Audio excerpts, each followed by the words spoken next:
Doctora Karina G. Zimmerman. Es doctora y maestra en lingüística por el Colegio de México. También es licenciada en Comunicación Humana en el área de Educación Especial por la Universidad de las Américas. Es investigadora del Sistema Nacional de Investigadores e Investigadoras Nivel 1. Es profesora investigadora de la Facultad de Psicología y Educación de la Universidad Autónoma de Querétaro. También es miembro del Núcleo Académico Básico de la Maestría en Aprendizaje de la Lengua y las Matemáticas, y de la Maestría en Estudios Amerindios y Educación Bilingüe, 2 programas de formación para profesores. Es miembro del Núcleo Académico Básico de la Maestría y Doctorado en Lingüística, y del Cuerpo Académico Consolidado Psicología del Aprendizaje y Praxis Educativa. Adicionalmente fue maestra de español a nivel secundaria durante 20 años. Sus líneas de investigación giran en torno al desarrollo lingüístico en la edad escolar y la adolescencia. Entre sus publicaciones destacan los libros Saber Lengua, Lenguaje y Metalenguaje en los años escolares. 2010, El Colegio de México. Pensar sobre la lengua escrita. Reflexiones metalingüísticas sobre las convenciones de la escritura. 2021, Fundación Zorro Rojo.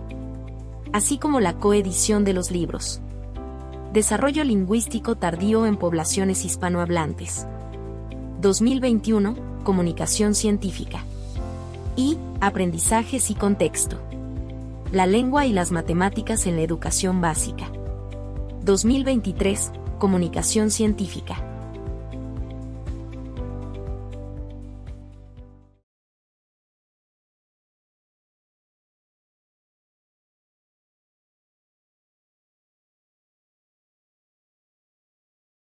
Ok, buenas tardes a todas y todos, a las autoridades que me invitaron el día de hoy a estar con ustedes, muchísimas gracias. Y quisiera empezar mi charla retomando estas palabras muy lindas que veo en el logo de Tiempo de Compartir. El objetivo de mi plática de hoy va a ser compartirles algunas experiencias que yo tengo en la enseñanza de la lengua. Como vieron en mi perfil, pues tengo experiencia en varias áreas, pero el preescolar siempre me ha interesado muchísimo y entonces lo que quiero platicar el día de hoy con ustedes es las experiencias que yo he tenido y qué tipo de cosas funcionan en el aula. Hemos escuchado hace un rato la presentación de mi colega, que habló como más desde la perspectiva del currículo. Eso complementa lo que voy a hacer hoy, porque yo planeé una ponencia más centrada en lo práctico, o sea, cómo le hago yo en mi aula para fomentar el lenguaje. Y les voy a traer ejemplos reales de maestras de preescolar, de cómo llevan a cabo estas estrategias y ojalá se puedan llevar algunas ideas de esta plática para sus propias aulas. Me da muchísimo gusto que casi todas las que están aquí son docentes frente a grupo, entonces ojalá esta plática les sirva. Y ojalá, siendo que es ya la última charla de la tarde, no se me duerman, ojalá trataré de hacerla un poco amena. Ese será mi reto lingüístico el día de hoy, ¿va? No soy muy buena con la tecnología, entonces espero lograr. Oh, sí lo logré. Ok.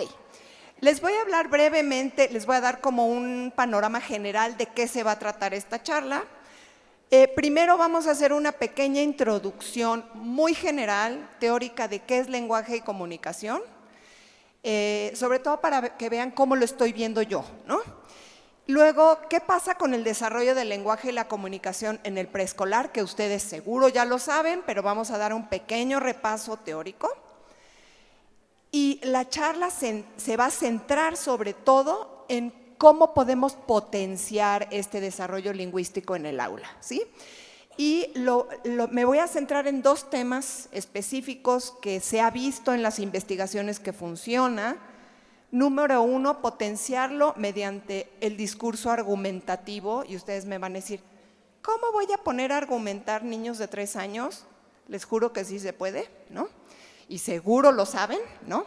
Entonces, ¿cómo potenciar el lenguaje mediante el discurso argumentativo y también mediante el vocabulario? Y les voy a tratar de demostrar que el vocabulario es súper importante, ¿no? Y por último, haremos como un cierre de toda la presentación. Entonces, empecemos con esta idea de lenguaje y comunicación. Todos ustedes saben que el lenguaje es muy complejo y que yo creo que es uno de los milagros más fantásticos del ser humano. O sea, no se me ocurre otra cosa que sea más compleja que el lenguaje y que aprendamos sin darnos cuenta. Porque si ustedes se ponen a reflexionar cómo aprendieron a hablar español, la verdad es que ni se van a acordar. A lo mejor se acuerdan de, ay, sí me acuerdo que me costaba trabajo tal palabra, o yo entendía esto por esto, pero ¿se acuerdan cómo aprendieron a conjugar los verbos del español, por ejemplo? Seguro no. Entonces, es una especie de milagro, porque es sumamente complejo, y si nos fuéramos a analizar, para eso yo estudié lingüística, ¿no? Pero para eso son los lingüistas. El sistema lingüístico es sumamente complejo y los niños casi ya lo tienen, por lo menos las bases lingüísticas, a los 5 años antes de aprenderse a abrochar las agujetas, ¿no? Entonces, ¿cómo es posible? Por eso yo digo que es una especie de milagro, ¿no? Y se da de manera natural. O sea, nadie sienta a sus hijos, o a ustedes no sientan a sus alumnos, a aprenderse las conjugaciones del español, ¿o sí? Les dicen, yo soy, tú eres, él es, nosotros somos. Pues no, o sea, lo aprendemos de manera natural.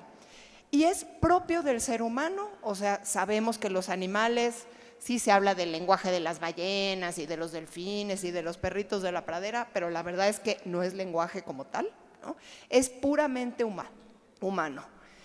Y también sabemos que hay un periodo para adquirir el lenguaje, porque pues aunque nosotros quisiéramos ya de adultos, si nos fuéramos a Rusia, pues no podríamos aprender ruso así de manera natural como lo aprenden los niños, ¿no? Entonces sí hay como un periodo de adquisición y sabemos que desde el útero los chiquitos ya están, no es que escuchen ya el lenguaje como tal, pero ya hay ciertas cosas que escuchan. Y que se da un desarrollo muy importante en las etapas tempranas, que son entre los 0 y los 5 años, que es justo la etapa que nos interesa aquí a los profes de preescolar. Y luego, a partir de los 6 años, se dan como la consolidación de estas bases del sistema que ya se había dado alrededor de los 5. ¿Qué pasa después de los 6 años? Cosas como aprender a contar chistes, aprender los dobles sentidos, etcétera. Pero eso no es tema de nuestra plática del día de hoy. ¿Qué es el lenguaje? Seguro todos tenemos múltiples o diferentes definiciones del lenguaje, pero pensemos que esta es una definición como de las más generales. Y nos dice que es una capacidad humana, como ya les había dicho, que nos permite representar el mundo interno y externo por medio de signos convencionalmente codificados. Es un sistema de reglas que posee signos arbitrarios y convencionales. Bueno, se los leí, pero les voy a explicar a qué se refiere con esto. O sea, el lenguaje a mí me permite representar el mundo. ¿Qué quiere decir eso de representar el mundo? La palabra representar nos dice representar, o sea, volver a presentar. O sea, ¿cómo que vuelves a presentar? Por ejemplo, ahorita yo les estoy hablando de cosas que no tienen que estar aquí las cosas. O sea, el lenguaje no tiene que estar físicamente aquí y yo puedo hablar de él porque estas palabras que estoy usando me permiten representar un mundo, en este caso un mundo interno, o sea, algo que yo sé y que les quiero compartir, ¿no? Pero también puedo hablar de un mundo externo, porque yo puedo decir, aquí hay un sillón verde, ¿no? Entonces es el mundo externo. Y las palabras, aquí hay un sillón verde, representan la idea del sillón, ¿sí? Y de que ahí está el sillón. Entonces, esta capacidad tan fantástica y milagrosa que tenemos los seres humanos, nuestros niños, todos los que ustedes ven todos los días, lo adquieren sin darse cuenta. Y fíjense cómo es algo maravilloso, porque el cerebro de estos pequeñitos y pequeñitas nos está dando esa esponja como para poder representar el mundo. Y esto que es representar el mundo, pues te permite hacer cosas como las que estamos haciendo ahorita, ¿no? O sea, ustedes escuchar a alguien que medio sabe de este tema, ¿no? Entonces, y aprender cosas nuevas, etcétera. Ahora, ¿cómo le hacemos para representar ese mundo? Para representar ese mundo, yo utilizo un sistema de reglas, y sabemos que hay reglas. Ahorita les voy a enseñar un ejemplo de por qué sí hay reglas, y son reglas que se basan en signos que son arbitrarios y convencionales. A ver, vamos a ver eso de los signos arbitrarios y convencionales. ¿Y por qué les estoy contando todo este rollito que ustedes podrían decir, ay, es como súper teórico esto? Porque todo esto lo tienen que aprender los niños y lo hacen de manera natural, ¿no? ¿Cómo que un signo es arbitrario e inconvencional? Si yo, por ejemplo, tengo, a ver, este barquito, yo sé que la palabra barco es un signo que representa al barco, ¿no? O sea, si yo digo barco, no es que el barco esté aquí. O si yo digo sillón, aquí sí está el sillón, pero yo puedo hablar de un sillón que no está aquí, ¿no? Entonces, la palabra barco representa al barco. Y entonces, parece ser que hay ciertos sonidos que representan este mundo interno y externo, pero estos signos, lo interesante es que son arbitrarios, porque ¿por qué se llama barco? O sea, ¿por qué un barco se llama barco? Pues quién sabe, ¿no? O sea, a alguien se le ocurrió de manera arbitraria, pero igual se podía haber llamado ship, como en inglés, o bateau, como en francés, o Schiff, como en alemán, ¿sí? O sea, yo a barco le puse ciertos signos arbitrariamente, porque no hay razón, ¿no? Y además, pero no es que yo pueda ponerles o sea, que pueda yo ponerle el signo que a mí se me antoje, porque eso lo tratan de hacer los niños, y seguramente ustedes lo han visto, que los niños inventan palabras, por ejemplo, ¿no? Y les dices, no, a ver, no, fíjate, esto no es tal. Por ejemplo, ven una vaca y dicen, mira, el perro. No, mi amor, fíjate, no es un perro, es una vaca, ¿sí? ¿Por qué? Porque hay una convención social, o sea, sí es cierto que es arbitrario, pero también es convencional, o sea, entre todos nos ponemos de acuerdo que si estamos en México, a este artefacto se le va a llamar barco. Pero también estos signos tienen reglas en su orden, porque fíjense cómo Juan ama a María y María ama a Juan, no es lo mismo, desafortunadamente, ¿no? O sea, ojalá fuera que siempre que Juan ama a María, también María lo ame a él, pero no siempre. De entrada no habría triángulos amorosos, ¿no? Entonces, María es amada por Juan, esa sí se parece a la primera, ¿no? Pero fíjense cómo es otra manera de decirlo. Entonces, aquí el orden de los factores sí altera el producto. ¿Cómo descubren? O sea, ¿se acuerdan que les dije que es un sistema de reglas? O sea, el lenguaje tiene todos estos signos que ustedes que acaban de ver, ¿no? Pero además hay múltiples reglas en múltiples niveles, ¿no? Entonces, veamos esta conversación entre dos amigas, ¿no? Y está un poco queretano el ejemplo, porque son lugares en Querétaro, pero es una conversación entre dos amigas, y una le dice, ¿qué crees que me pasó anoche? ¿Qué? Iba en el coche por Constituyentes a la altura del Auditorio Bernardo Quintana. Auditorio Josefa, siempre te equivocas en ese nombre. Bueno, da igual. La cosa es que de repente en el semáforo se me para un tipo aquí juntito, uy, qué miedo, en eso me toca el vidrio y, ok. Esta es una conversación que ustedes podrían observar pues, en la vida cotidiana, ¿no? De esas que tenemos todos los días. ¿Y qué está pasando en una conversación así? Fíjense que yo estoy combinando una serie de fonemas o sonidos, ¿no? O sea, por ejemplo, en ¿qué crees que me pasó anoche? Es k, r, s, etcétera, ¿no? Pero también estoy combinando morfemas que son cachitos de palabras, ¿no? Por ejemplo, en la palabra pasó, no es lo mismo pasará que pasó, ¿no? Entonces yo combiné ese pas con esa o, y entonces ya lo combiné para que sea un verbo en pasado, ¿no? Pero también estoy haciendo una combinación de palabras porque estoy generando oraciones. Y también estoy combinando varias oraciones, en este caso entre dos interlocutores, ¿no? Para formar un discurso. Y además de esto, tengo que seguir reglas dependiendo del contexto y de con quién estoy platicando, porque imagínense que yo me hubiera parado aquí al frente y les hubiera dicho, oigan, ¿qué creen que me pasó hoy en la mañana? Dirían, ay, qué raro, ¿no? O sea, como que no se espera dependiendo del contexto y los interlocutores. Entonces, esas también son reglas.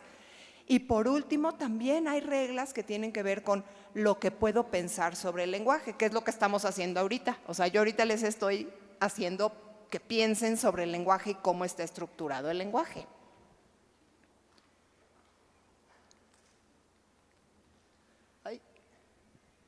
Ay, es que no la puse y ahora sí ya me van a entender un poquito más, perdón. Es que no coinciden las dos la computadora con la imagen. Ok. ¿Cómo le hacen los niños para adquirir todas estas habilidades que... Y ahora esto ya no avanza. Avanzó demasiado. A ver. Creo que sí, ahí va. Sí, gracias. Sí, ustedes avísenme porque si no, yo estoy hablando así y ya ni ven lo que yo estoy viendo aquí. Ok, ¿cómo adquieren las niñas y los niños todas estas habilidades que ya vimos que están tan complicadas, ¿no? O sea, estas reglas de combinar los sonidos, combinar los morfemas, combinar las palabras, combinar las oraciones, y además en esa combinación de oraciones saber con quién, cuándo, dónde hablar, ¿no? Sabemos que tienen que tener 3 tipos de conocimientos y aquí estoy usando un texto de Silvia Romero Contreras del 99, que yo sé que es viejito, pero es súper bueno y si lo pueden conseguir es muy bueno, es un texto para maestras y maestros. Y ella lo que propone es que los niños tienen que desarrollar 3 habilidades esenciales, ¿no? Conocimientos para poder interactuar comunicativamente, o sea, que sepas con quién, en qué momento, qué vas a decir, cómo. Y ustedes que trabajan con niños de preescolar saben que los niños de preescolar todavía no son muy buenos en eso, ¿no? O sea, sí saben con quién hablar, pero son de los que, por ejemplo, interrumpen todo el tiempo, no saben esperar su turno, a la mitad de la clase pueden levantar la mano y decir algún improperio, ¿no? O sea, porque todavía no tienen esas habilidades comunicativas que se siguen desarrollando más allá, ¿no? También yo tengo que poder conocer el mundo para representarlo, porque se acuerdan que el lenguaje lo que hace es representar el mundo, pero si yo no conozco el mundo, ¿cómo lo voy a representar? Entonces, tengo que tener muchísimas experiencias del mundo para poder hablar de eso. Y por último, tengo que conocer los códigos, es decir, en mi lengua, ¿cómo se dice barco? ¿Se dice barco o se dice bateau o se dice ship o cómo se pronuncia tal palabra? ¿Sí?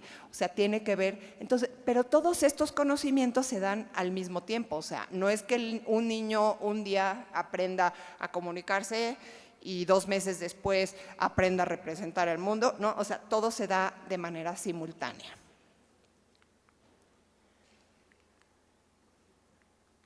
Ok. Este es un cuadro que está en ese libro que les comentaba. no me voy a concentrar, digamos, esta propuesta de Romero habla de 8 etapas, aquí solo les puse las primeras 5 porque son las que nos importan para los niños de preescolar, y podemos ver que pasan muchas cosas entre los 0 meses y los 5 años, que son más o menos nuestros niños, ¿no?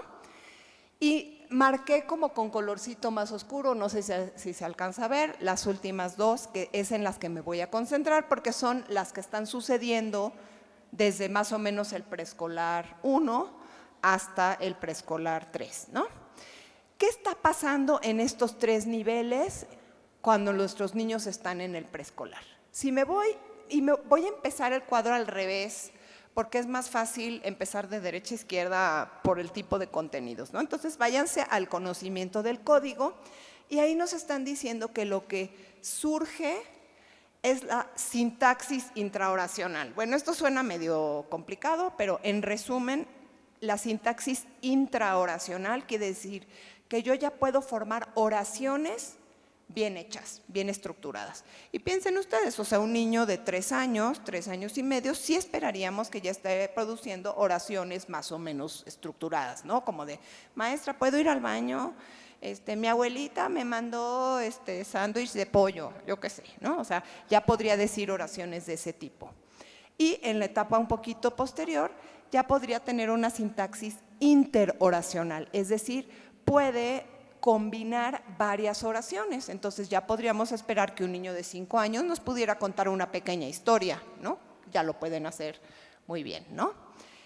En cuanto al conocimiento del mundo, si se van a la columna del centro, nos dice que los niños ya pueden referirse a cosas complejas de manera productiva. Claro, no con la complejidad de un adulto, pero un niño de 3, 4 años, sí te puede hablar de cosas bastante complejas como orden secuencial, causa-efecto, ¿sí? Cosas así un poco más complicadas, ¿no?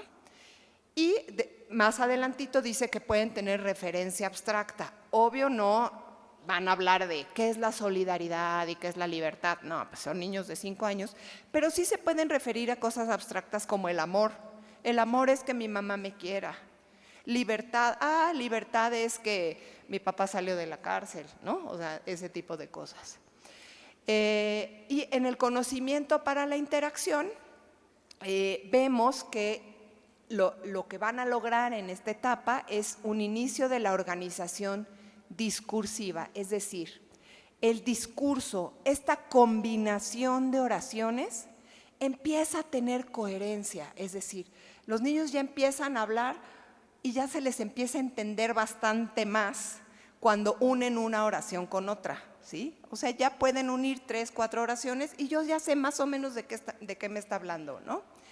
Y va a empezar a tener avances en la organización discursiva. Eso tiene que ver con poderte poner en la cabeza del otro. O sea, por ejemplo, yo ahorita que llegué a hablar frente a ustedes, dije, uy, estas personas llevan desde las 9:30 de la mañana sentadas, están out de haber escuchado tanto rollo y yo les voy a echar otro más. Entonces, yo me tuve que poner en la cabeza de ustedes y decir, híjola, ¿qué tengo que hacer? ¿Sí? Para que me hagan caso y no se duerman, ¿no? Tengo que moverme, entonces les dije, pónganme aquí unos maskings para poderme mover y que no se duerman, ¿sí? O sea, tuve que tener avances en la organización discursiva, que es decir, tengo que adaptar mi discurso a las necesidades del otro. Y esa es una habilidad que, fíjense, dice avances. Obvio, un niño de 5 todavía, si aquí lo ponemos enfrente, pues no lo va a poder hacer, ¿no? Entonces, pero sí va empezando a hacer ese tipo de avances, ¿no?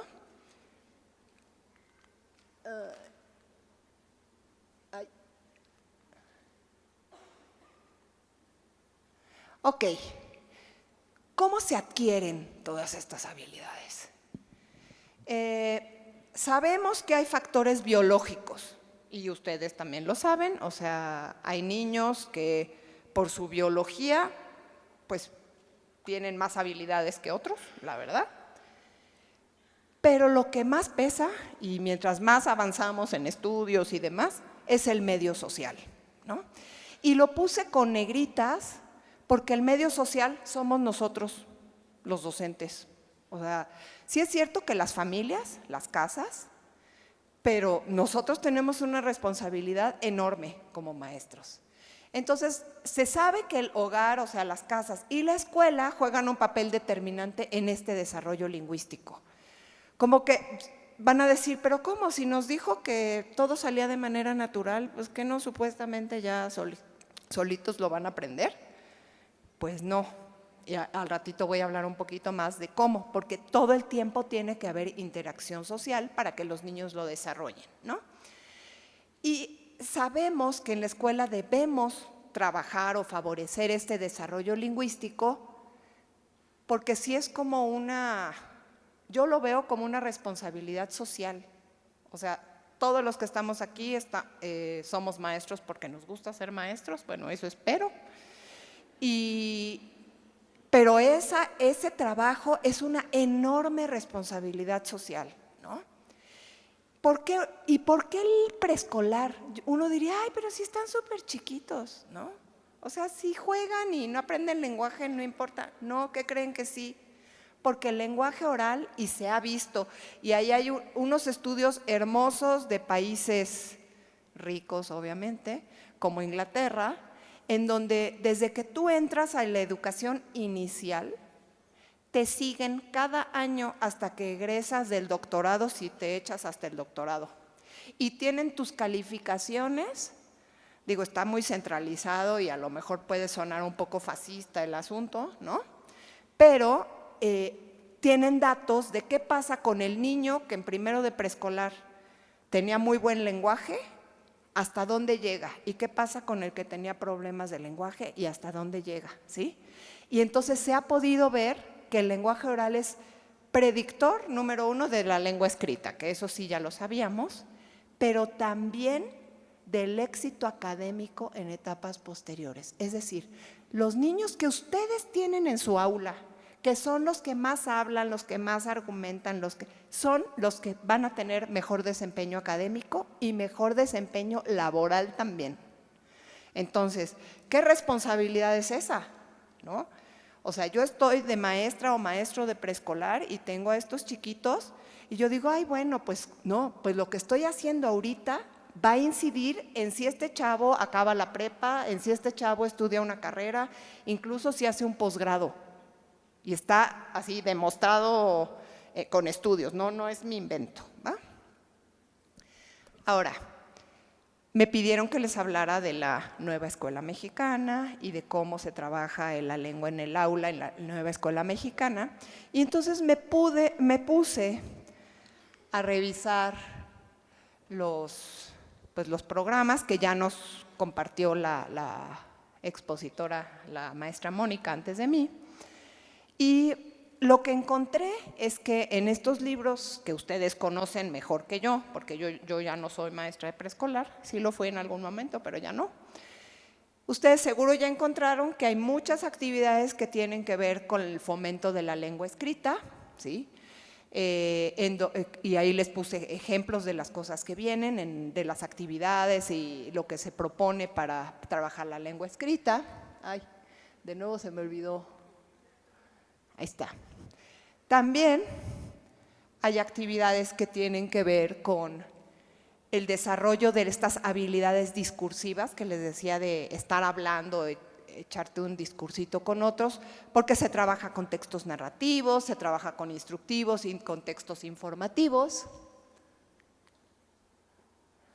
También hay actividades para trabajar la reflexión sobre la lengua. Eso me dio gusto porque durante un tiempo los libros se habían olvidado de esa parte y creo que es una parte muy importante, ¿no?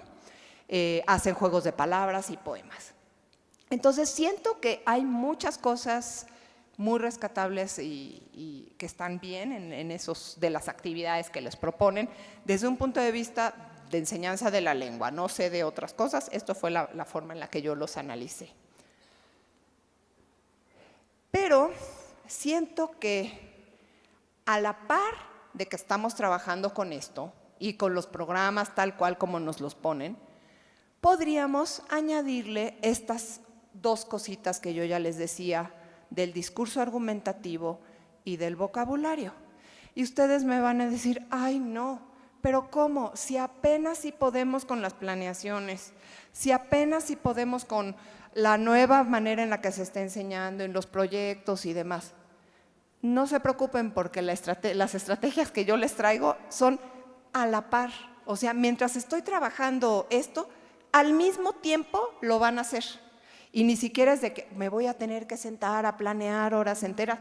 No, o sea, es nada más cambiar tantito el enfoque de cómo estamos enseñando las cosas. Y ahorita les explico cómo. Recordemos nuestra tablita, la que vimos hace un rato. Y voy a concentrarme en estos dos focos, ¿sí? En el discurso y en el vocabulario, digamos. No me voy a concentrar en el último, sino en estos dos, porque estos dos han resultado ser como predictores y ahorita van a ver por qué me estoy concentrando en esto. Entonces, ¿qué estrategias serían las extras a las que yo les tendría que poner empeño y fijarme mientras estoy dando mi clase? A trabajar el discurso, y ahorita les voy a decir cómo. ¿Se acuerdan que les decía que la argumentación, ¿no? Y el vocabulario, y les voy a decir también cómo, porque no siempre lo trabajamos bien.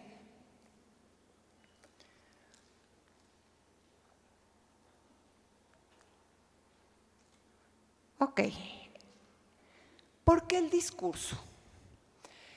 El discurso, hay una cosa que se llama lenguaje contextualizador, también le llaman lenguaje descontextualizado, pero suena medio raro que esté descontextualizado, pero un lenguaje contextualizador es un lenguaje como el que estoy usando yo ahorita. Si se fijan, yo estoy ahorita hablando de cosas fuera del contexto. O sea, no estoy hablando de pásame la sal, qué ricas quedaron las tortillas, el sándwich tiene 2 rebanadas de jamón, cuando está el sándwich aquí. Estoy hablando de cosas que no están en este contexto, ¿sí? Y fíjense cuánto de la escuela es así. O sea, hablas de temas, y quizá no tanto en el preescolar porque pues están bien chiquitos, ¿no? Pero pensemos, cuando entras a primero o segundo de primaria, la escuela es hablar de cosas que no están ni aquí ni ahora. También en el preescolar. Entonces, yo tengo que generar esas habilidades. Y aquí lo interesante es que no o sea, hay niños en donde en sus casas sí se habla con lenguaje descontextualizado o contextualizador. O sea, hay niños que sus papás son investigadores son científicos, son biólogos, por ejemplo, y los papás se la pasan hablando de la biología de los animales. Pero la verdad es que eso no es en todos los hogares y seguro ustedes tienen experiencias así. En sus salones deben tener niños que conocen un montón de cosas y niños que no tienen tantos conocimientos, porque en sus casas no hay eso. Y se habla más de lo que está aquí y no tanto de lo que no está. Entonces, sabemos que hay estas diferencias en los hogares. Entonces, ¿cómo vamos a solventar esas diferencias? Pues la escuela es la que tiene que hacerlo, es nuestra responsabilidad, ¿no? Y sabemos que hay una relación cercana entre la capacidad que yo tengo para argumentar y mi pensamiento. Entonces, regresando ¿puedo hacer que un niño de 3 años argumente? Claro que sí. Y si lo hago argumentar, va a desarrollar pensamiento. Quizá, obvio, no va a ser el mismo que tengo yo como adulto, pero sí va a desarrollar un pensamiento mayor al que tenía antes de argumentar. ¿Por qué el vocabulario? Ok, hay una correlación. Correlación quiere decir que a más de una cosa es a más la otra, entre nivel de vocabulario y nivel socioeconómico. O sea, muchos estudios muestran que los niños de nivel socioeconómico alto tienen un nivel de vocabulario más alto. ¿Esto a qué se debe? pues mucho al vocabulario de los propios padres, que ya lo heredaron de sus propias familias, y a que no hablan de estas cosas como descontextualizadas que les decía yo, ¿no? Y las niñas y los niños que se crían con adultos de mayores ingresos escuchan más palabras por hora en comparación con otros. O sea, eso sí, hay unos estudios súper lindos no recuerdo, de la doctora Celia Rosenberg, no recuerdo si es, creo que es de Argentina, que les pone a los niños unos chalecos con unas grabaciones, con unas grabadoras y los manda a sus casas. Niños de diferentes niveles socioeconómicos, y ha encontrado que los niños de nivel socioeconómico alto escuchan mucho más vocabulario más rico que los niños de nivel socioeconómico bajo. Entonces, ¿qué pasa? Que los niños de nivel socioeconómico bajo que escuchan menos, ¿qué? ¿Ya valió su vida? No, porque para eso estamos nosotros, los docentes, ¿no? Esa es nuestra responsabilidad. Si la idea es sacar a esos niños de esas posibilidades que tienen en sus casas y darles muchas otras nuevas, ese es nuestro objetivo. Por lo menos ese es mi objetivo en la vida. Dejar a alguien mejor, o sea, que el mundo esté un poquitito mejor de como estaba, ¿no? Entonces, sí es nuestra responsabilidad. Ahora ustedes dirán, ¿pero cómo le hago? ¿Cómo le hago? Ya aterrizado, si es que logro mover esta cosa. ¿Cómo le hago? Y entonces voy a empezar con la parte del discurso argumentativo. Podemos en general distinguir dos tipos de discurso. Un discurso que era el conversacional, como ese de las dos personas que hablaban del auditorio y no sé qué que les presenté. Ese discurso se da de manera cotidiana en la vida. Ese no lo necesitamos enseñar, ¿no? Porque ese los niños lo van a aprender solitos en la interacción. Pero hay otra cosa que se llama discurso extendido, que es el que estoy usando yo ahorita. Fíjense cuántas oraciones ya usé y cuánto tiempo llevo yo hablando solita para transmitirles esta información, ¿sí? Desarrollar el discurso extendido no está tan fácil. O sea, preparar, por ejemplo, una conferencia, o sea, no es porque me quiera echar flores, ¿no? Pero preparar una conferencia de este tipo, seguro ya lo han hecho alguna vez, presentar un PowerPoint o algo así, es bien difícil, incluso para un adulto. Entonces, pero fíjense cómo en la escuela, y traigo algunas imágenes, el discurso es extendido. Está la maestra al centro y los niños escuchando. Claro que hay conversación entre ellos y lo que sea, pero por lo general en la escuela, y aquí puse puras imágenes de niños de preescolar, pero si nos vamos a niños de primaria y secundaria, ahí sí mucho más, ¿no? Entonces, el discurso en la escuela es extendido. ¿Y cómo aprendemos este discurso? Sabemos que por la interacción social, ¿no? O sea, tanto de uno a uno como en la imagen de la izquierda, como de uno con varios en la imagen de la derecha. Por ejemplo, en la imagen de la derecha, esta maestra está llevando la pauta del discurso y ella sabe de lo que se va a hablar y por qué y demás. Y por eso todos ustedes planean sus clases, ¿no?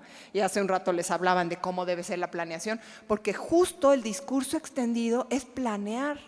O sea, lo tienes que planear previamente. O sea, yo antes de venir a hablar con ustedes, pues tuve que hacer un PowerPoint y dije, ay, ¿qué les voy a decir y cómo lo van a entender? ¿Sí? O sea, lo tienes que planear previamente.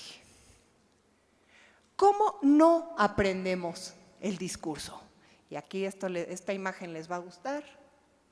Fíjense, el tiempo en pantallas, y sí, yo sé que ya estoy un poco viejita y lo que sea, pero de verdad se ha probado, y ahí les traje solo 3 estudios, ¿no? Pero hay efectos negativos en el desarrollo lingüístico con el tiempo de pantallas, es decir, mientras más pantallas, menos desarrollo lingüístico. Y también en el desarrollo social. Entonces, de entrada, yo esperaría que todos sus estudiantes, o sea, que ninguno de sus estudiantes tuviera un celular. Ojalá, porque son niños súper chiquitos. De hecho, ya ahora se dice que antes de los 14 no deberían tener, ¿no? Dicen así como los estudios más exagerados, quizá. O sea, de verdad sí es. Vean aquí, se ve que son como estos hermanitos, que cada quien con su celular y, o sea, ahí que nosotros esperaríamos que estos 3 hermanitos estuvieran peleándose, jugando, jalándose de los pelos, quitando, ¿sí? Eso es lo que esperaríamos, en lugar de que estuvieran así cada quien con su juguetito.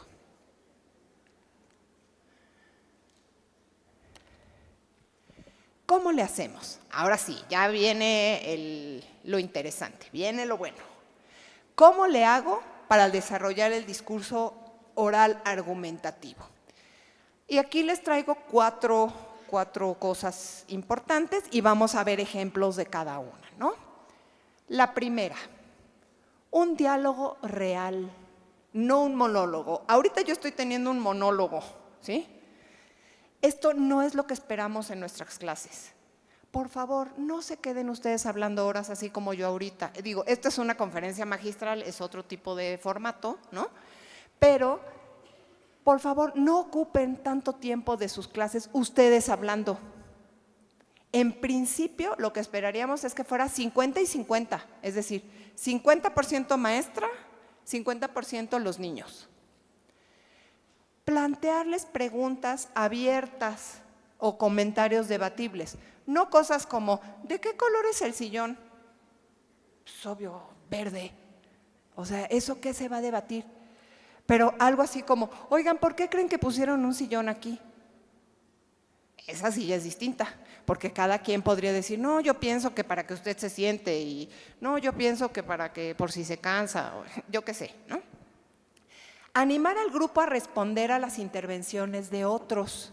Siempre todos tenemos nuestros niños que hablan un montón. El niño o la niña que se acapara toda la conversación, ¿no?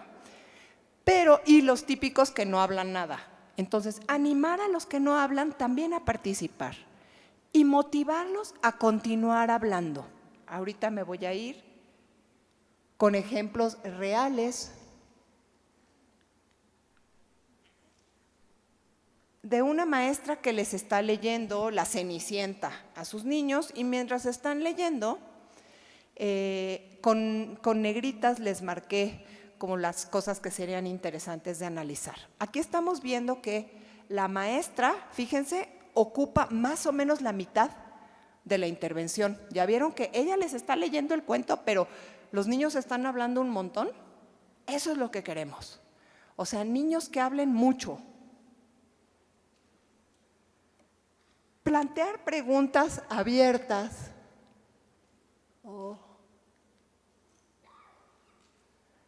Abiertas o debatibles. Fíjense, N2 y N4 era para mantener el anonimato de los niños, ¿no? Pero, a ver, N2, casi no he escuchado tu voz. Imagínate que la princesa estuvo dormida 100 años, en este caso es la Bella Durmiente, ¿no? Y de repente alguien la despertó y volteó para todos lados y no había a nadie conocido y no encontró a sus papás. ¿Cómo crees que se sintió? Fíjense que la pregunta, ¿cómo crees que se sintió? No es, ¿cuántos años estuvo dormida la princesa? 100. ¿Sí? En donde el niño solo va a contestar 100, no. ¿Cómo crees que se sintió? ¿Hay una pregunta, hay una respuesta, una única respuesta posible? Muchas respuestas posibles, ¿sí? Eso es lo que queremos, que un niño diga, y fíjense, dice, mal, triste, rara, o sea que no sabía qué pasaba. ¿Cómo crees que se sintió la princesa con el príncipe? Ah, caray, este príncipe me dio un beso y yo estaba dormida. ¿Tú crees que la princesa se sintió bien? No creo. Fíjense, ahí ya contestó otro niño, ¿no? Y entonces la maestra dice, yo creo que si estoy dormida y llega un príncipe y me da un beso de entrada, yo me sentiría bien asustada. Oigan, ni lo conozco. Hubiera estado mejor que la princesa estuviera despierta. Fíjense cómo están discutiendo con niños bien chiquitos, ¿eh? Temas, aquí por ejemplo, fíjense cómo es hasta un tema del consentimiento, ¿no? O sea, ¿se vale besar a alguien sin que ella esté de acuerdo? ¿Sí? O sea, se pueden, y las discusiones se pueden poner bien buenas. Ahora, para que estas preguntas me puedan salir, si yo todavía no soy así un super genio en hacer preguntas abiertas, porque no todos nos sale a la primera, pueden planear previamente sus preguntas. ¿Sí? Ay, ya se me fue.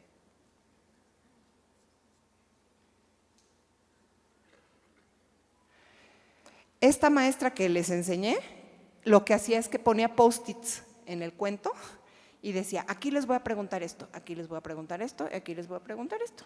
Entonces, en su planeación ya tenía en el cuento los post-its y los niños hasta le decían, maestra, ¿y por qué?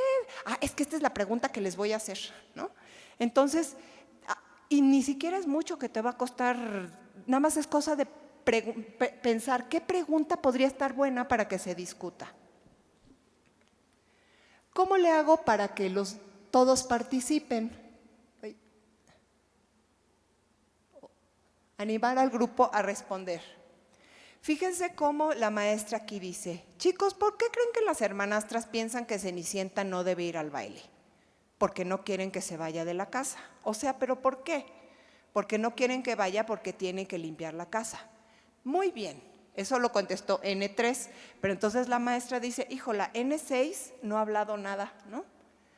¿Tú qué piensas, N6? ¿Estás de acuerdo con N3?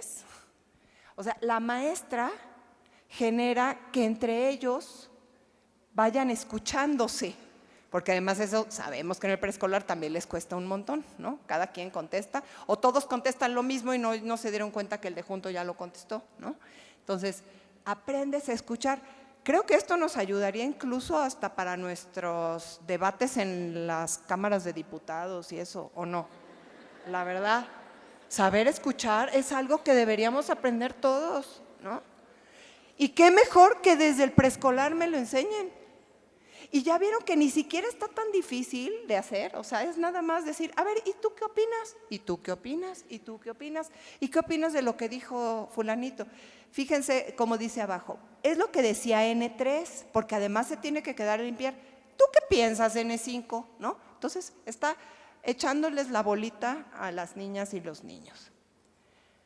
Otra cosa importante es hacer que nuestras niñas y niños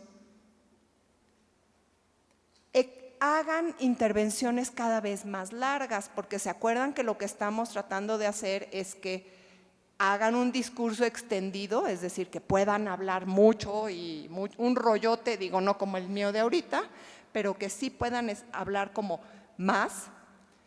Fíjense cómo le hace la maestra, dice, cuando pasa algo que no esperas, ¿cómo te sientes? Y N6 dice, sorprendido. Sorprendido y algo más, como si algo no te gustara y sorprendido. Fíjense cómo de esta respuesta de sorprendido, la maestra ya logró que el niño o la niña hablara un poquito más y además la aportación es muy buena, ¿no? Ok. Esto fue en términos del discurso. Ahora, ¿qué puedo hacer con el vocabulario? Que se acuerdan que era la otra cosa que queríamos desarrollar. Vocabulario, es decir, más palabras, que los niños tengan muchas más palabras. ¿Y por qué? ¿Por qué es importante el vocabulario? El conocimiento del léxico, o sea, del vocabulario, predice el logro académico. Es un papel esencial en el desarrollo cognitivo. O sea, esto me van a tener que creer, pero sí es verdad, ¿sí? O sea, se ha visto. Y hay muchas maneras de evaluar el desarrollo académico, pero lo que se ha visto es que, por ejemplo, en la primaria les va mejor en los exámenes a los niños que tienen más vocabulario. Les va mejor en sus ensayos a los estudiantes de preparatoria que tienen un vocabulario más amplio. Los maestros como que calificamos mejor a los niños que hablan con más vocabulario. Inconscientemente, ¿eh? O sea, el vocabulario. ¿Por qué? Porque el vocabulario nos habla de poder representar el mundo. Y entonces, si yo tengo un vocabulario amplio, puedo representar muchas más cosas que si tengo un vocabulario restringido, ¿no? Y hay una relación súper directa entre vocabulario y comprensión lectora. O sea, comprensión lectora, que todos ustedes saben que es nuestro coco en español, en las evaluaciones. Tenemos que trabajar el vocabulario, ¿sí? Porque hay una relación completamente directa y es un círculo virtuoso o vicioso. ¿Por qué? Yo tengo un vocabulario amplio, leo y entiendo todo lo que leo. Entonces sigo leyendo más y genero más vocabulario. Pero puede ser al revés también. Tengo un vocabulario miniatura, leo y no entiendo nada, obvio voy a dejar de leer, por lo tanto no voy a adquirir vocabulario, ¿sí? Entonces, pero el conocimiento de las palabras no es aprenderte las palabras así de vete al diccionario, apréndete de la A a la Z. Desafortunadamente no, porque así sí sería fácil, ¿no? Apréndete hoy 10 y mañana otras 10 y pasado otras 10. No, porque acuérdense que el vocabulario es el conocimiento del mundo. ¿Cómo se desarrolla el vocabulario? ¿Qué sabemos? Estas cifras son bien bonitas. Un niño promedio de 6 años, es decir, alrededor de los niños que salen de su preescolar, ¿no? Tienen entre 6,000 y 10,000 palabras, pero van a terminar sus estudios preuniversitarios, es decir, en principio llegarán a la prepa con un vocabulario de entre 40 y 60,000 palabras. O sea, ¿cómo aprendes tan rápido las palabras? ¿Cómo le haces? ¿No? Y sabemos además que no todos los niños ingresan con el mismo vocabulario y por lo tanto van a tener una desventaja, ¿no? En comparación por lo que les decía del círculo vicioso y virtuoso, ¿no? Pero esto de adquirir las palabras no solo es, como les decía, adquirir la palabra y ya. O sea, yo ya sé lo que es sillón. No, pues es que no funciona así. O sea, yo tengo que saber qué es sillón, en qué contexto se usa, para qué sirve utilizarlo. Y sillón, digo, en el caso de sillón creo que no hay, pero piensen ustedes en los dobles sentidos, por ejemplo, ¿no? Piensen ustedes en una palabra como gato, que puede tener muchos significados, puede ser el animal, puede ser el hashtag, puede ser el juego del gato, o incluso puede ser una palabra despectiva para referirse a alguien, ¿no? Ay, cree que es su gato, por ejemplo, ¿no? Entonces, y la herramienta para cambiar la llanta del coche, ¿sí? Entonces, no es solo que yo me aprenda la palabra, tengo que saber cómo utilizarla y en qué momento, ¿no? Entonces, el vocabulario se adquiere en experiencias reales, no se adquiere por listas de palabras. Y sabemos que el preescolar debe cerrar la brecha de desigualdad lingüística. Ya dijimos que hay esa desigualdad. Es nuestra tarea cerrar esa brecha. ¿Cómo aprendemos nuevas palabras? En entornos alfabetizados, la lengua escrita está llena de palabras complejas. Yo me tengo que exponer varias veces a palabras y tengo que tener oportunidades para practicar su uso en contextos auténticos. ¿Ya vieron por qué les dije que teníamos que discutir? Porque si yo estoy discutiendo, ahí sí estoy generando vocabulario y ahí sí son momentos donde van a aparecer palabras y ahorita les voy a mostrar por qué, ¿no? Entonces podemos leer, discutir y producir vocabulario. Hay varios autores que hablan de cómo adquirimos el vocabulario, pero Nippold nos habla de tres estrategias. La última no la vamos a pelar porque esa es como de etapas más tardías. Pero la primera, que es la de instrucción directa. Instrucción directa sería, te enseño una palabra, menos del 10% de las palabras las aprendemos así. Entonces, ¿cómo le hacemos para aprenderlas? Por una cosa que se llama abstracción contextual. O sea, yo me encuentro una palabra varias veces y veo el contexto en el que aparece y entonces empiezo a decir, ya sé qué significa. Y seguro les ha pasado porque les dicen, oye, ¿qué significa tal? Y dices, ay, no sé, pero me suena a que podría ser como esto. O sea, sí tenemos como una idea vaga de las palabras porque nos las hemos encontrado, quizá no tanto, ¿no? Entonces, así es como aprendemos las palabras. ¿Cómo no las aprendemos? Así, con la lotería y con las flashcards que la verdad así no aprendemos las palabras, o sea, en la vida, porque además, ¿se acuerdan que eran entre 40 y 60 mil? O sea, ¿cuántas loterías tienes que jugar en la vida como para que te aprendas 40,000 palabras? ¿Sí? O sea, no aprendemos así, porque esto está fuera del contexto y fuera del uso real. Entonces, ¿qué es lo que tengo que enseñar? No tengo que enseñar palabras, tengo que enseñar estrategias para aprender palabras, ¿sí? O sea, no es, apréndete estas 20 palabras hoy y estas 50 mañana. Es, oye, ¿cómo le haces para saber el significado de una palabra? ¿Cómo a qué te suena? Oye, ¿ya te fijaste qué hay antes y qué hay después? Y ustedes podrán decir, ay, pero ¿cómo hago eso en el preescolar? Pues vean, sí se puede.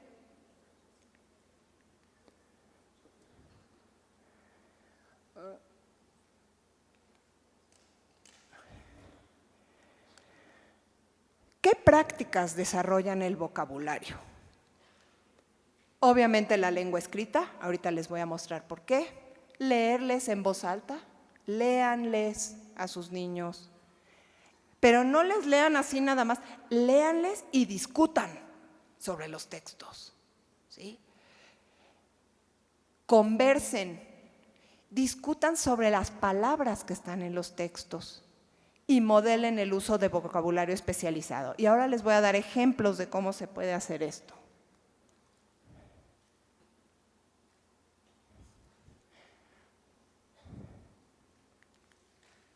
Me agarré un cuentito del internet, así tal cual. Les juro que no lo escogí, fue el primero que me apareció. Y dije, voy a marcar las palabras que probablemente sean complejas para un niño de preescolar, ¿sí? Vean cuántas están. O sea, y son palabras que quizá no aparezcan. Vean, por ejemplo, buhardilla, señoronas, conformarse, manjares, dosel, despreciar. Probablemente no son palabras que aparezcan en las pláticas a la hora de la comida en las casas de sus estudiantes, ¿no? O sea, son de estas palabras que las aprendemos porque tenemos acceso a este tipo de materiales, ¿no? Entonces, pero ustedes podrían decir, no, yo no les voy a leer esto a mis niños porque si les leo esto no me van a entender nada. ¿Será?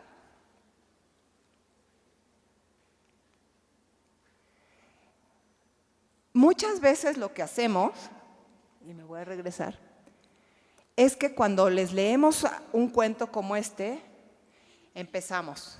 Hace muchos años en un país había una muchacha, híjola, porque como esas palabras están difíciles me las voy a saltar, ¿sí o no? No las va a entender el niño, entonces mejor me las salto. Justo no me las voy a saltar, ¿sí? ¿Pero qué voy a hacer? Obvio no las va a entender, pero entonces, ¿qué puedo hacer? No lo voy a... otra opción es que lo simplifico, ¿no? No sé, vivía con una madrastra, una mujer, híjola, déspota no la va a entender, una mujer mala que tenía 2 hijas tan, híjola, engreída no lo va a entender, presumidas, ¿sí? ¿Sí o no hacemos eso? ¿Sí? No. O sea, aquí los vengo a invitar a que no lo hagamos, porque justo lo que queremos es que amplíen su vocabulario, ¿va? ¿Ya vieron? No está tan difícil. ¿Cómo le hago?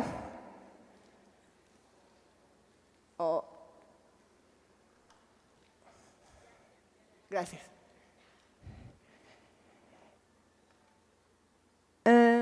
No sé por qué aquí no aparecen las pelotitas. Ok.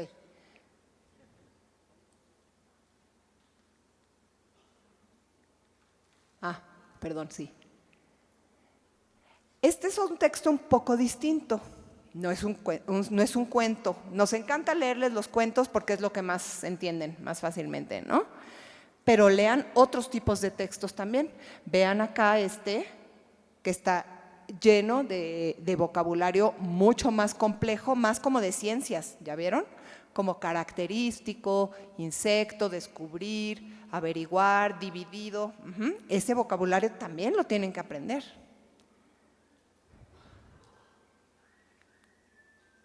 ¿Cómo le hago?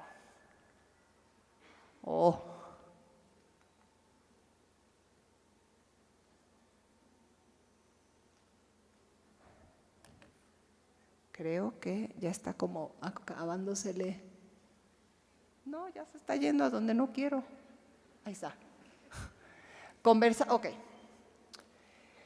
Yo puedo conversar y discutir sobre los textos. Fíjense cómo ya junté, o sea, en realidad, en una misma actividad, estoy haciendo lo del discurso y estoy haciendo lo del vocabulario. O sea, no es que tenga que tener una actividad para argumentar y otra para el vocabulario. Con que yo me ponga a discutir con mis niños, ya. Entonces dice la maestra, y si Cenicienta va tapada de la cara con un antifaz, ¿qué es lo que va a estar haciendo con la madrastra? ¿Le va a decir la verdad? Imagínate que yo llego con una máscara y te digo, yo me llamo Juanita. La maestra no se llamaba Juanita, ¿no? ¿Qué estoy haciendo? ¿Estoy diciendo la verdad? O sea, fíjense cómo ella está buscando que los niños hablen de la mentira, ¿no? Entonces dice, estás mintiendo, estoy mintiendo. ¿Qué es lo que iba a hacer Cenicienta? Mentir. Iba a decir una mentira, le iba a decir a todos, iba a ir para que no la descubran. Y voy a seguir leyendo los que está con negritas, porque si le decía que ella era alguien más, si le decía que ella era Cenicienta, la iban a regañar. Fíjense cómo todo el contexto ya me dio la información de qué es una mentira, ¿sí? Entonces, si ahí había algún niño en ese salón que no sabía lo que significaba mentira, ya lo pudo descubrir por la discusión que se hizo. Pero yo también puedo discutir sobre las palabras. Ay, ahora sí no fui yo.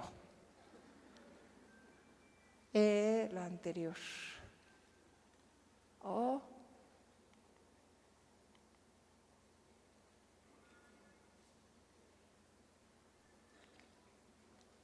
Ok. Fíjense cómo la maestra quiere que aprendan la palabra misterioso. Está con cursivas lo que está leyendo del cuento, ¿no? Y entonces en el cuento dice, decidieron que debían hacer alguna cosa para descubrir quién era el misterioso personaje que tanto les estaba ayudando. Y la maestra dice, híjola, seguro no saben lo que es misterioso, ¿no? Ay, gracias por avisar. Ay, pero es que se va para... Ahí está lo de misterioso. Es que era misterioso el asunto. Ok.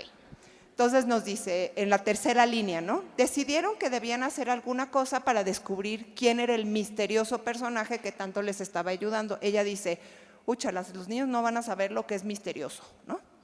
Entonces dice, ¿qué quiere decir eso de misterioso? Entonces N5 dice, que tiene que investigar qué tenía que hacer. Tienen que investigar, muy bien. ¿Qué quiere decir misterioso para ti? N1, porque como que la respuesta no le encantó a la maestra, ¿no? O sea, quiere que se complete más. Y entonces N1 dice, que alguien no se da cuenta y que hacen trabajo que él no lo hizo. Ya vieron, están dando respuestas un poco raras, ¿no? Pero, ¿qué piensan que quiere decir cuando algo es misterioso? ¿Alguien tiene otra idea? Fíjense cómo no les dice, no, muy mal, lo que tú dices es una tontería, ¿no? O sea, vamos a construir entre todos la definición de misterioso, ¿no? Y entonces dice, ¿qué quieres investigar quién es que hace las cosas? Y entonces la maestra dice, ok, ya se me perdieron, ¿no? Alguien misterioso es alguien que está haciendo algo sin que los demás se enteren. Es algo como que está oculto. Y sigo con la negrita. Era algo oculto que no podían ver y como dice N4, tenían que investigar. Retoma algo que había dicho el niño, que no era 100% correcto, pero lo mete en el contexto. Entonces, ¿cómo creen que se sintió N4? Dijo, wow, yo lo contesté, aunque no lo había contestado al 100, ¿no? Y estos ejemplos son reales, con niños de preescolar. Modelar el uso del vocabulario especializado. ¿Se acuerdan que vimos estas palabras como más complicadas, no? No las eviten, úsenlas. Fíjense cómo la maestra dice. Fíjense, un chico en el otro grupo pensó que el zapatero estaba sonámbulo, que sonámbulo terminó los zapatos. En el del zapatero, el cuento ese, ¿no? O soñando, aunque estaba soñando, exacto, que no era real. Y entonces un niño dice, oh, yo ya sé qué significa sonámbulo, ¿no? Y la maestra, ¿qué significa? Que no duermes en la noche, pero en el día te duermes. O sea, si se fijan, no es la correcta, ¿no? Y la maestra dice, no, significa que dormido haces cosas y no te das cuentas, ¿sí? Entonces, pero están hablando, ella no evitó el uso de una palabra complicada, porque dijo, lo que queremos es que los niños generen un vocabulario más amplio. Y ya con esto voy a acabar.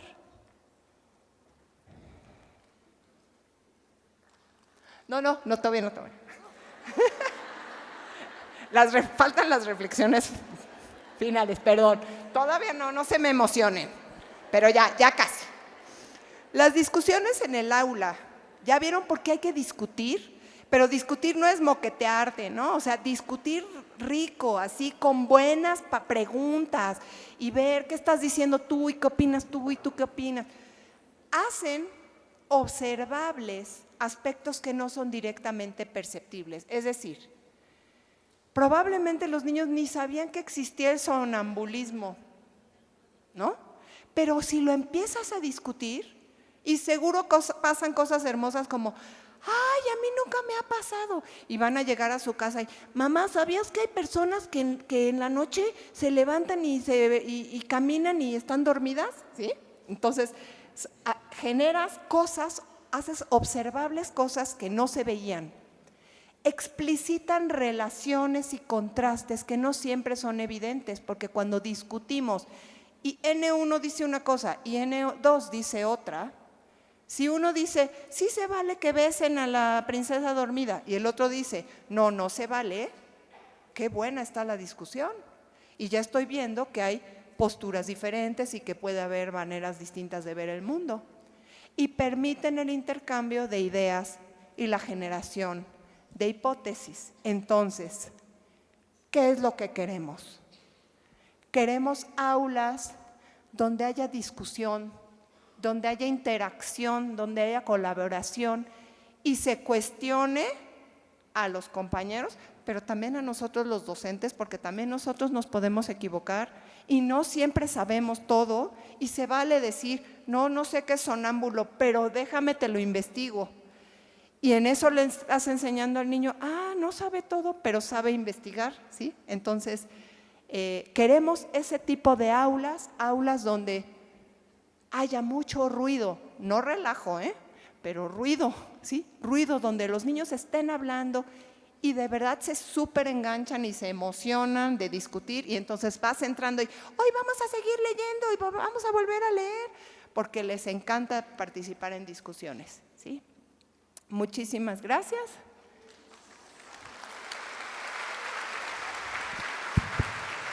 Si quieren saber más sobre este tema y otros que tienen que ver con la enseñanza de lengua, sobre todo con la enseñanza de lengua escrita, que no era el tema de hoy, está la Fundación Zorro Rojo, tiene montonales de materiales descargables, gratuitos, que ustedes pueden utilizar en el aula. Y la maestría que está abajo, yo trabajo en esa maestría y le vengo a hacer promoción, ¿no? Pero si alguien quiere aprender más sobre esto, es una maestría que tenemos becas CONACYT y es de formación de profesores para formarnos de esta forma, ¿sí? Muchas gracias. Gracias, maestra Karina. Compañeros y compañeros, vamos a pasar a la siguiente parte del protocolo del día de hoy. Les invitamos a que si hubiera alguien con algún cuestionamiento, alguna pregunta para la maestra, Están nuestras compañeras de la Dirección General de Educación Preescolar repartiendo las tarjetas para poder recabar sus preguntas, comentarios, felicitaciones hacia la maestra.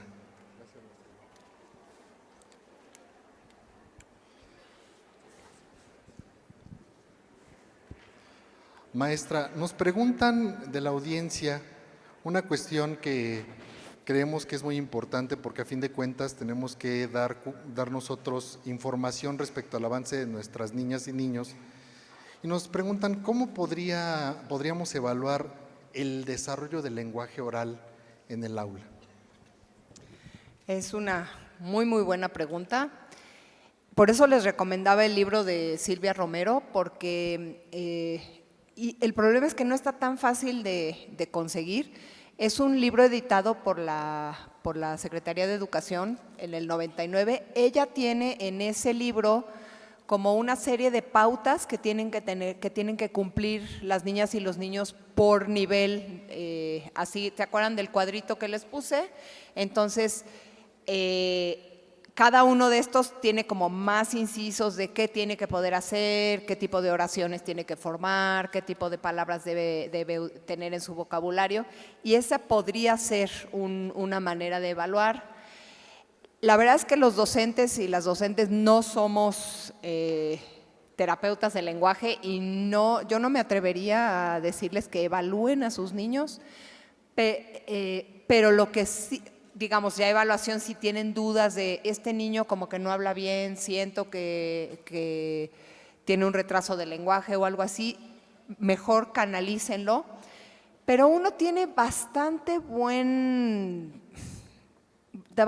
intuición, siento yo. O sea, seguro ustedes han tenido niños que dicen, híjola, este niño sí no se me hace que tenga un desarrollo típico, ¿no? Entonces, sí mándenlos a evaluar a USAER o a las instancias que ustedes tengan, porque ya vieron lo importante que es el desarrollo del lenguaje. Entonces, no perdamos tiempo, no nos esperemos a que lleguen a primero de primaria, segundo de primaria sin hablar, por ejemplo, ¿no? Entonces, sí, porfa, si tienen la mínima duda, lo mejor es que les digan, no, el niño está bien y nada más no le gusta hablar, ¿no? Pero si tienen dudas, mejor sí mándenlos a evaluar con alguien externo, ¿no? Porque la verdad es que la formación, yo sí en mi licenciatura me formé en terapeuta de lenguaje, y sí es una formación distinta. Entonces yo no me atrevería a decirles que ustedes los evalúen porque pues no tienen por qué saber cómo hacerlo, ¿no? Por su formación. Doctora, muchas gracias, agradecemos su participación y vamos a pedir a nuestras autoridades puedan pasar para hacer la entrega de un reconocimiento por su destacada participación.